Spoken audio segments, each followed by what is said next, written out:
మీరు లోక మర్యాదను అనుసరింపక ఉత్తమమును అనుకూలమును సంపూర్ణమై ఉన్న దేవుని చిత్తము ఏదో పరీక్షించి తెలుసుకున్నట్లు మీ మనసు మారి రూపాంతరము పొందుడి.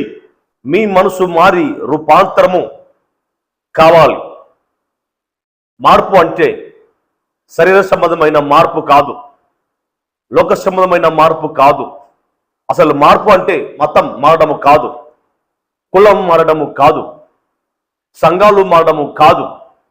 మతం మారినంత మాత్రాన మారు మనసు దొరకదు. సంఘాలు మారినంత మాత్రాన పరిశుద్ధత కలిగి జీవించలేవు. అక్కడ ఒక నటుడుగానే ఉంటాం. కానీ నీది మారవలసింది మనసు మారాలి. అనగా యేసుక్రీస్తును సొంత రక్షకుడుగా అంగీకరించి అక్రమ క్రియలను అనగా పాపములన్నీ పశ్చాత్తాపంతో ఒప్పుకొని వాటిని విడిచిపెట్టి మరలా వాటి జోలికి వెళ్లకుండా ప్రభువైన యేసుక్రీస్తు జీవించిన ఆ పరిశుద్ధత జీవితం కలిగి జీవించినట్లయితే ఇది నిజమైన మార్పు.